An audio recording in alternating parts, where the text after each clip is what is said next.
초청으로 오면 된다고 해서 제가 왔습니다. 그래서 군중 없이 이렇게 많은 유튜버들 앞에서 제가 서겠했는데 여러분에게 간단히 제 소개를 하고 제가 올라온 이유에 대해서 말씀을 드리도록 하겠습니다. 먼저 존경하는 애국 시민 여러분, 1200만 성도 여러분, 30만 목회자, 25만 장로 여러분, 또 해외에서 유튜브를 통하여 이 자리에 와 계시는 해외 동포 여러분, 대한민국은 지금 현재 심각한 위기에 빠졌으나 우리 사랑하는 정광훈 목사님과 또 대국본 또 여러분의 힘으로 이제는 일어나고 있습니다.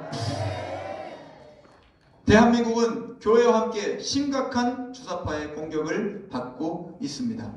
저는 20여 년 전 정광훈 목사님을 처음 만났고 집회에서 그분을 배웠고 이제는 이분이 살 길이고 이분을 따라가며 살 수 있겠다 생각이 들어 여기까지 오게 되었습니다. 4번의 선거를 치렀습니다. 물론 4번의 선거에 26만 표, 34만 표, 44만 표, 77만 표에 그쳤으나 이번에는 반드시 그 표를 넘어 원내에 진입하게 될 줄 믿습니다. 전 사실 이해되지 않았습니다. 하지만 순종함으로 따라왔습니다. 어느 날 정광훈 목사님 목에 갇히고 나서 김종대 목사님과 임원들이 저를 불렀습니다. 그리고 말합니다. 야, 전국의 미디어 팀 조직하라. 언제까지 조직할까요? 오늘 내로 조직하라. 단 하루 만에 미디어 팀을 조직하라는 명령을 받고 저는 아니요 할 수 없어서 예 대답을 하고 그날 밤 12시까지 전국의 700명의 미디어 팀을 조직해냈습니다. 또한 장년부만 아니라 청년부들을 조직하여 각 지부별로 청년지구당 위원장들이 대표별로 전국에 지금 서게 되었습니다. 제가 전국을 다녔습니다. 서울부터 시작했어요. 대전 갔다가 수원 갔다가 다시 서울 대전 갔다가 다시 청주 갔다가 울산 갔다가 부산 갔다가 광주 갔다가 다시 전주 갔다가 청주에 다시 마산에 여주에 저번 주에만 다닌 곳이 12곳이 넘습니다. 약 10,000km를 차를 타고 돌아다니면서 한 일이 뭐냐? 청년들을 조직했습니다. 청년들이 일어났습니다. 청년들이 들고 일어났습니다. 청년들이 정광훈 목사님이 이미 말씀으로 뿌려놓고 전국에 계신 청교도 목사님 또 애국 목사님들이 말씀으로 가르쳤던 청년들이 지금 일어나서 대한민국을 위하여 죽겠다고 선언했습니다. 전 너무나 고무적인 일입니다. 네.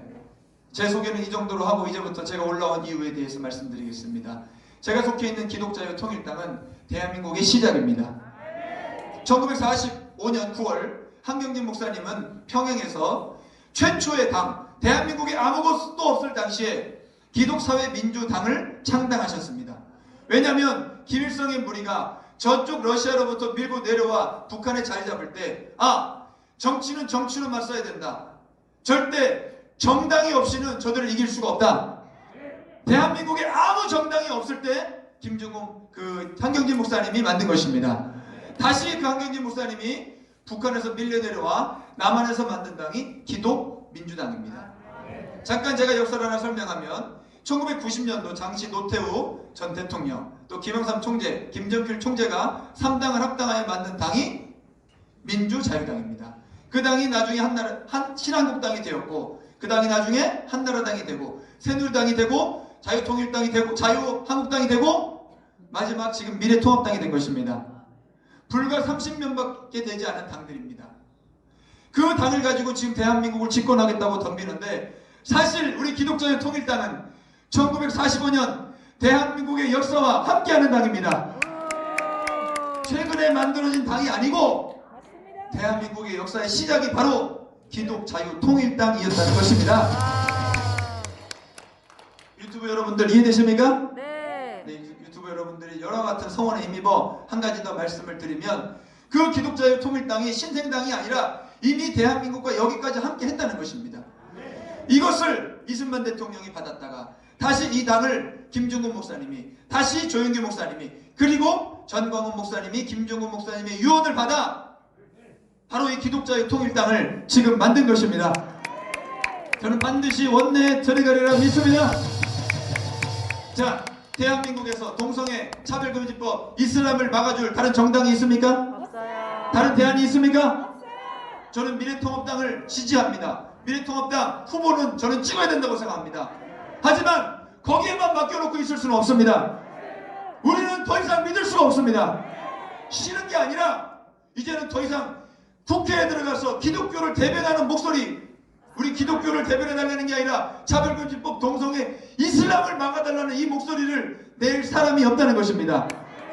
왠지 아십니까? 바로 당에 들어가는 순간 그 당에 속속되는 순간 당론을 따라가야 되기 때문입니다. 우리 기독자의 통일당은 만약에 이 당이 원내에 진입하면 이름이 기독이요, 이름이 자유요, 이름이 통일당이기 때문에 무조건 그렇게 법을 만들어낼 수 있습니다. 이 방송을 시청하는 모든 분들께 말씀드립니다. 기독자의 통일당은 여러분을 대변할 수 있는 유일한 당임을 말씀드립니다. 다른 대안이 없습니다.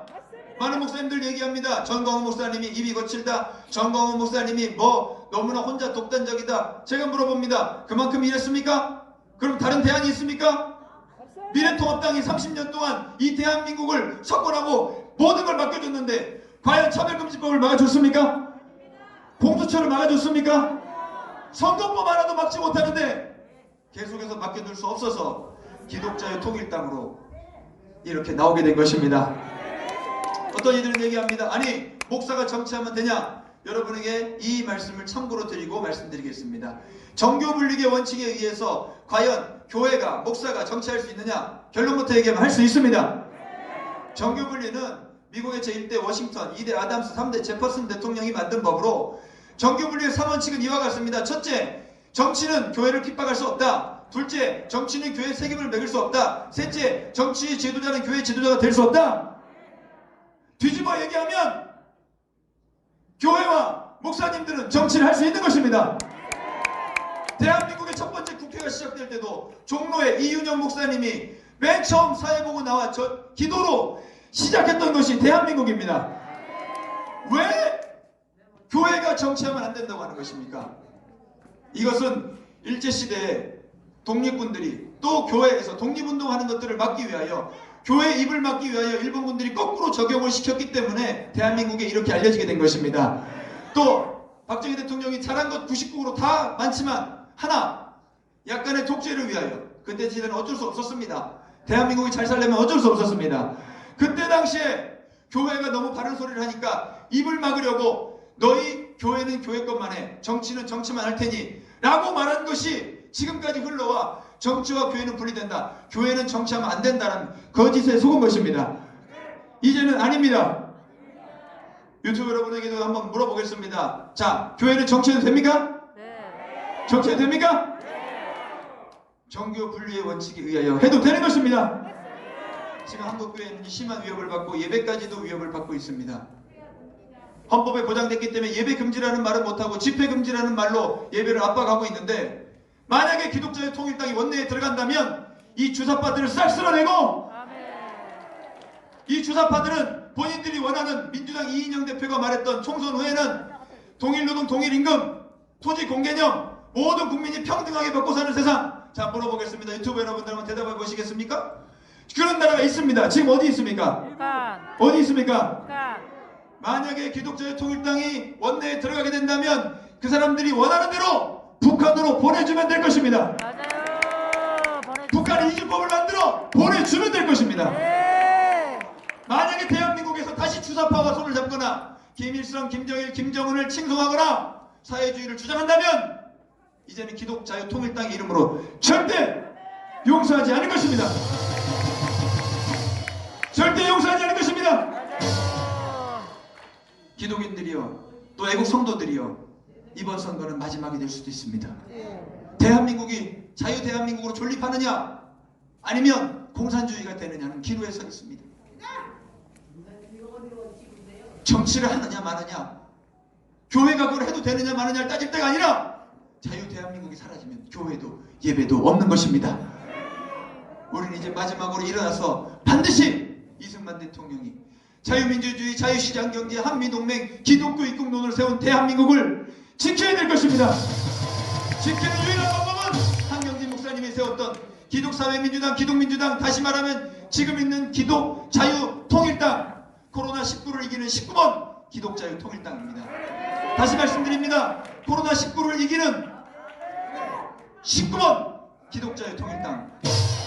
짧은 용지에는 미통당을 찍으십시오. 하지만 긴 용지에는 19번을 한번 밀어주셔서 대한민국이 다시 한번 일어날 수 있는 기회를 허락해 주십시오. 마지막으로 말씀드립니다. 사표가 되지 않느냐? 아니 거기다 찍어주면 3%가 되지 않으면 국회의원이 나오지 못할 텐데 아닙니다. 이미 우리는 4번의 선거를 치러봤습니다. 서두에도 말씀드렸지만 첫 번째 선거는요 26만 표, 두 번째 선거에는요 37만 표, 세 번째 선거에는 44만 표, 네 번째 선거에는 77만 표, 12,000표가 모자라 그때 원내에 진입하지 못했습니다. 그때 만약에 원내에 진입했다고 한다면 사실 이런 탄핵되거나 이런 공산주의의 물결이 대한민국 예배까지는 들어오지 못했을 것입니다.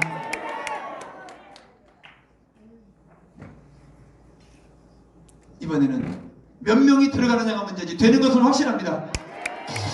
전국을 돌아봤는데 청년들이 일어났다고 제가 말씀드렸습니다. 전국의 청년들이 불같이 일어나서 기독자의 통일당 19번을 찍으라고 젊은이들이 일어났다는 것입니다. 다시 한번 마지막 말씀을 드립니다. 저는 이 자리에 정치를 하려고 나온 게 아닙니다. 어느 날 정광훈 목사님 옥에 들어가시고 나서 김종대 목사님이 대리인으로 임원들과 함께 저를 불렀습니다. 저에게 얘기합니다. 너 기독자의 통일당의 비례대표로 나갈 수 있겠냐? 목사님, 저희 시키는 대로 하겠습니다. 저는 만약에 이 일을 하고 명령을 받아 아멘하고 순종하여 목회를 그만둔다 할지라도 나는 내 위에 내가 사랑하는, 내가 섬겼던 정광훈 목사님과 그 조직에 순종하겠습니다. 하고 자고 일어났더니 10번이 되었습니다. 제 의지로가 아니라 하나님이 불렀고 정광훈 목사님과 여러분이 저는 불러줬다고 믿습니다. 너무나 하고 싶은 말이 많지만 마지막으로, 정말 마지막으로 여러분 힘내십시오. 여러분이 뿌린 눈물의 기도와 씨앗이 이제는 싹이 나고 자라고 꽃이 피어 열매를 맺을 때가 되었습니다. 여러분이 원하고 소원하는 대한민국, 저희 기독자의 통일당이 반드시 지켜내겠습니다. 반드시 승리하겠습니다. 감사합니다.